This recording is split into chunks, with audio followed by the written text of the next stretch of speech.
چلوں کہ 71 میں بھی یہی ہوا تھا، اور اس کے بعد آپ دیکھ لیں ابھینندن والا واقعہ 2019 میں آ جاتے ہیں. اور ایک چیز جو ابھینندن کے بارے میں کم بات ہوتی ہے نا بھٹی صاحب، وہ یہ ہے کہ ہندوستان آیا تھا صبح 3 بجے سرپرائز دے کے، ہمیں بغیر وارننگ دے کے. شام کو ہم نے کہا، ہمارے D G S P R نے کہا کہ ہماری باری کا انتظار کرو. ہم وارننگ دے کر گئے تھے، اور رات کو 3 بجے نہیں گئے تھے، صبح 10 بجے گئے تھے. تو یہ اس میں جا کر دشمن کو سرپرائز دے دینا میرا خیال ہے اس سے بھی زیادہ بہادری کا شو کرتی ہے. یہ جو ابھینندن والا سر جو واقعہ ہوا، اس میں کچھ چیزیں تو ہیں کہ جو سب کو پتہ ہے، آپ ذرا اس کو اپنے انداز میں بتائیں گے تو ذرا پورا واقعہ ریکال ہوئے گا. کہ دیکھیے، ہم ہندوستان سے ایئر فورس سے نیومیریکلی ہمیشہ کم تر ہیں اور رہیں گے، کیونکہ ہمارا ڈیزائن ایسا نہیں ہے. ہم نے ریجنل ہیجمنی نہیں کرنی، ہم نے ریجنل ڈومیننس نہیں کرنی، ہم نے اوور پاور نہیں کرنا کسی چھوٹے ملک کو. ہم جس چیز کا ایڈوانٹیج لیتے ہیں، ایک نمبر 1 ہے وہ جذبہ ایمان شہادت کا، نمبر 2 ہے ہمارا ٹریننگ یا کوالٹی آف ٹریننگ جو ہماری الحمدللہ، اور تیسرا اور موسٹ امپورٹنٹ ہے ٹیکنالوجیکل ایڈوانٹیج جو ہمیشہ ہم اپنے پاس رکھتے ہیں. ہندوستان کا میں حیران ہوں، اس وقت بھی انہوں نے MiG 21 جہاز بھیجا. اس وقت تقریباً وہ 70 سال پرانی ٹیکنالوجی ہے. اور اسی مہینے میں جو ستمبر شروع ہوا ہے، ان کے جو آخری 2 اسکواڈرن تھے ہندوستان ایئر فورس میں، وہ گراؤنڈ ہو رہے ہیں، کیونکہ ان کو فلائنگ کافن کہنا شروع ہو گئے تھے ہندوستانی سارے، کیونکہ بیوائیں بناتا تھا وہ، یعنی پائلٹ چلے جاتے تھے اور پیچھے بیوائیں چھوڑ جاتے تھے. تو اب اس جہاز کو بھیجا گیا. دوسری طرف سے ہمارے اسٹیٹ آف دی آرٹ جتنے ہمارے پاس بیسٹ ویپن تھے، JF-17 تھے، F-16 تھے، ہمارے ایئر بورن ارلی وارننگ اور جیمرز بھی پیچھے تھے. یعنی کہ کہنا میں یہ چاہ رہا ہوں کہ ہم اس وقت بھی ایک انٹیگریٹڈ فورس کی طرح گئے تھے، کیونکہ ہمیں پتا تھا کہ ہم وارننگ دے چکے ہیں ہندوستان کو، بتا کر جا رہے ہیں، دن دہاڑے جا رہے ہیں، تو ہمیں ریزسٹنس ملے گی. ہم نے کمپلیٹ ایک ایئر سپریورٹی کی سچویشن اپنے حق میں کرنی تھی، تب جا پاتے تھے. اور ہم نے وہاں پہ جا کے ان کا بریگیڈ ہیڈ کوارٹر ہم نے لاک کیا. ان کے کوئی انڈین چیف آئے ہوئے تھے اس دن، ان کے بریگیڈ کمانڈر آئے ہوئے تھے. اور یہ دیکھیے کہ ہم نے اس سے پہلے مراجز جو جہاز ہم نے بھیجے تھے، تقریباً 6 اسٹرائک کی ڈیپ ان سائڈ جا کر. میں بھی اس جہاز کو اڑا چکا ہوں، تقریباً 1000 میرے بھی اس پر گھنٹے ہیں. تو وہ زبردست جہاز ہے اسٹرائک کے لیے. ہم نے وہ بھیجا اوفینس کی نظر سے، لیکن ہم نے پھر اپنا ڈیفینس پیچھے تیار کیا ہوا تھا کہ جب ان کے پیچھے آئیں گے ہندوستانی جہاز، تب ہم ان کو انگیج کر کے آبویسلی شوٹ ڈاؤن کریں گے. پہلے جب، اور آپ نے دیکھا ہوگا اس زمانے میں ہمارے ڈپٹی چیف آف آپریشنز نے وہ ویڈیو بھی ریلیز کر دی تھی کہ ہم نے مارنا یہاں تھا، نشانے پر بھی تھا، لیکن بام ہم نے آف سائڈ کر کے پھینکا. وہ دیکھا ہوگا آپ نے. وہ میسج دینا تھا کہ ہماری کیپیبلٹی کو انڈر اسٹیمیٹ مت کرو. لیکن اسی مشن میں شاید یہ ابھینندن کا جو واقعہ تھا، یہ اس کو میں قصور اور اس طرح کم گنتا ہوں کہ وہ ٹریپ اس طرح کیا گیا تھا، اس کو اس طرح کیا گیا تھا کہ ہمارے سارے جہاز اس پہ عمل کر رہے تھے. اس کی سچویشنل اویئرنیس ڈی گریڈ کر دی تھی. سچویشنل اویئرنیس یہ ہوتی ہے کہ جو میری سمجھنے بوجھنے یا فیصلہ کرنے کا جو انوائرمنٹ ہے، اس کو آپ ڈی گریڈ کر دیں، میرا کانفیڈنس شیٹر کر دیں، میری کمیونیکیشن ختم کر دیں، مجھے کمیونیکیشن غلط آنا شروع ہو جائے یا ڈیلیڈ آنا شروع ہو جائے، تو وہ میری ایک جس کو کہتے ہیں نا گھبراہٹ کا شکار کرنا، اسی کانفیڈنس میں وہ آ گیا شاید کہ میں F-16 کو ماروں گا، کیونکہ جب تو اسی میں وہ ٹریپ ہو گیا تھا. اور یہ ایک چیز جو آپ کے ویورز کو شاید پہلی دفعہ میں بتانے لگا ہوں، وہ یہ کہ آج تک ابھینندن نے خود کلیم نہیں کیا کہ میں نے F-16 مارا تھا. انڈین ایئر فورس اس کو میڈل بھی دے چکی ہے. میں جتنا فالو کیا ہے ہندوستان کا، اسے خود نہیں مارا. میں اس کی رسپیکٹ کرتا ہوں اس سینس میں کہ اس نے خود آج تک کلیم نہیں کیا. ہندوستان ایئر فورس نے بہت زیادہ شور مچایا کہ ہم نے F-16 مارا ہے، لیکن میں کہتا ہوں کہ اس کا اپنا ویڈیو انٹرویو کبھی ابھینندن کا بھی ریلیز کریں کہ میں نے مارا ہے. وہ خود نہیں کبھی کلیم کرتا اور نہ مارا ہے ظاہر. اور وہ تو ظاہر ہے بڑے گنے چنے جہاز ہوتے ہیں. آج تک کہیں پہ انٹرنیشنل میڈیا نے یا امریکہ نے دوسرے اور ممالک نے کبھی یہ بات ہی نہیں کی. دوسری بات بیٹی صاحب ذہن میں رکھیے گا کہ ہم نے گنوا دیے تھے جہاز جنگ کے فوراً بعد، اور میں آپ کو 4 ٹیل نمبر دے دیتا ہوں رافیل کے جو ہم نے مارے ہیں. وہ ہندوستان چاروں کو اکٹھا اڑتا دکھا دے، اس کی ابھی بات تو نہیں کر رہے، لیکن میں کہہ رہا ہوں وہ گنوانے کی ان میں ہمت ابھی بھی نہیں ہوئی کہ ہمیں ان 4 جہازوں کو دکھا دے جو ہم کلیم کر رہے ہیں ود ٹیل نمبر کہ یہ جہاز ہم نے مارے ہیں.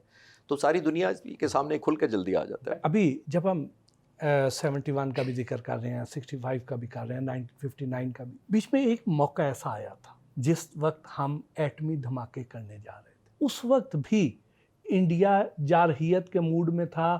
اسرائیلی جہازوں کے بارے میں اطلاعات آ رہی تھیں کہ وہ آئے ہوئے ہیں اور وہ شاید یہاں پہ اٹیک کریں گے اور ہمیں ایٹمی دھماکہ کرنے نہیں دیں گے اور ایٹمی تنصیبات کو تباہ کریں گے. اس طرح کے عزائم تھے. اس دن کی کیا یادیں ہیں؟ اس دن کیا ہوا تھا؟ اس زمانے میں یہ تھا کہ ہمیں حکم دیا گیا کہ آپ راولپنڈی پہنچیں.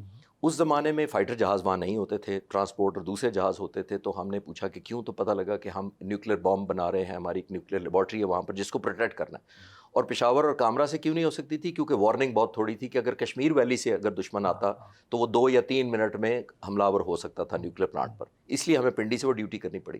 میں نے کئی سال ڈیوٹی وہ مختلف F-6 جہاز سے بھی اور معراج جہاز سے بھی وہ ڈیوٹی کی تاکہ ہم نیوکلیر پلانٹ کو پروٹیکٹ کر سکیں.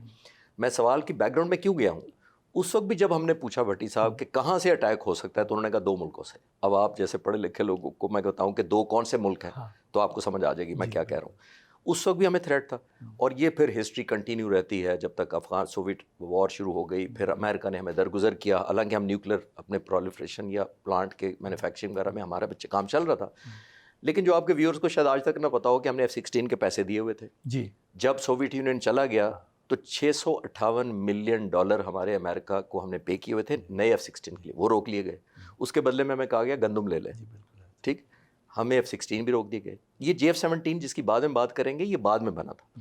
اس رات جو آپ پرٹیکولر بات کر رہے ہیں اس بات ہمیں یہ خطرہ تھا کہ کیونکہ ہندوستان نے نیوکلیر اپنا دھماکہ کر دیا ہوا تھا تو خطرہ یہ تھا کہ اب سب کو پتہ ہے کہ اب ہم کریں گے، اور ایکٹیویٹیز بھی سیٹلائٹ سے مانیٹر ہوتی ہیں. تو ہمیں یہ خطرہ تھا کہ امریکہ، اسرائیل یا انڈیا کوئی بھی یا کسی بھی کوریج میں وہ آ کر ہمارے نیوکلیر پلانٹ کو یا ہمارے اس پورے پروسیس کو جو نیوکلیر پلانٹ حملہ ہم نے دھماکہ کرنا ہے اس کو سیبوٹاج کر سکتے ہیں. اس دن پاک فضائی ہوا میں تھی، ہمیں پتہ تھا کہ آج کوئی پاسبلٹی ہے کہ ہمیں ہمارے اس پورے پروسیس کو سیبوٹاج کیا جا سکے. تو ہم پیٹرولنگ صرف اسی لیے کر رہے تھے کہ اگر کسی طرف سے بھی جا رہی ہے تو لیکن الحمدللہ ہم نے کامیابی سے پاک فضائی نے نہ صرف پروٹیکٹ کیا بلکہ اس جہازوں کو، کیونکہ ہمیں پنڈی سے نیوکلیر لیبارٹری سے ہم نے اکوپمنٹ اور ویپنز اور باقی چیزیں ٹرانسپورٹ کرنی تھی ٹو چاغی، تو ان جہازوں کو بھی پاک فضائیہ نے پروٹیکٹ کیا تھا. اور وہ جو اس وقت یہ خبریں آ رہی تھیں کہ کوئی F-15 ہیں وہ سری نگر ایئرپورٹ پہ آ چکے ہیں اور وہ کسی وقت بھی فلائی کر کے ادھر آئیں گے اور آ کے اٹیک کر سکتے ہیں، تو اس میں کوئی صداقت ہے؟ نہیں، F-15 تو نہیں کنفرم ہو سکا تھا، لیکن ہمیں یہ پتا تھا کہ اسرائیل اکیلا یا انڈیا کے ساتھ مل کر ہمیں حملہ آور ہو سکتا ہے. کیونکہ اگر اسرائیل انڈیپینڈنٹ اٹیک کرتا تو وہ اس کو کراچی یا جس کو گوادر پورٹ کی طرف سے آنا پڑتا، آل دا وے پاکستان سے گزرنا مشکل تھا. اگر ہندوستان کی طرف سے آئے تو وہ کشمیر ویلی کے اندر سے ہارڈلی 3 منٹ کی وارننگ تھی ہمارے پاس. تو پاک فضائیہ ان 10 سالوں میں جب تک ہم نے نیوکلیر اپنے اسٹیٹس حاصل نہیں کیا، وہ بہت سارے انسنگ ایسے ہیروز ہیں جنہوں نے پیٹرولنگ کی، کامبیٹ ڈیٹر کیا، اور بہت دفعہ ایسی بھی کوشش ہوئی کہ ان آئیڈینٹیفائڈ جہازوں کو چیلنج کیا گیا لیکن وہ بعد میں کچھ دوسرے ثابت ہوئے. لیکن 2 دفعہ تو مجھے اچھی طرح یاد ہے کہ ہم آل آؤٹ ایکسپیکٹ کر رہے تھے کہ اسٹرائک آئے گی کوئی ہندوستان سے لیکن یا اسرائیل کی طرف سے. لیکن الحمدللہ جب ان کو پتہ لگا کہ پاک فضائیہ اس حد تک الرٹ ہے.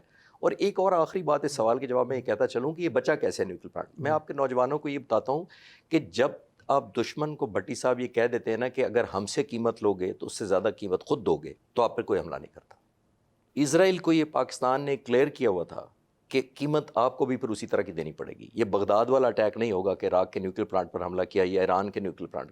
پاکستان آج بھی میں اس پہ قائم ہوں کہ اگر خدا نخواستہ کسی نے اٹیمپٹ کی تو اس کی پرائس اس سے زیادہ اس ملک کو دینی پڑے گی جس نے ایسی حرکت کی. الحمدللہ. سر جب ہم ایئر فورس کے آفیسرز کے بارے میں پڑھتے ہیں، سنتے ہیں، دیکھتے ہیں کہ یہ ہر وقت الرٹ ہوتے ہیں، حالت جنگ میں ہوتے ہیں، یہ ہر وقت تیاری میں ہوتے ہیں کہ انہیں بڑے شارٹ نوٹس پہ فوراً جہاز تک پہنچنا ہے، اڑنا ہے، اٹیک کے لیے جانا ہے.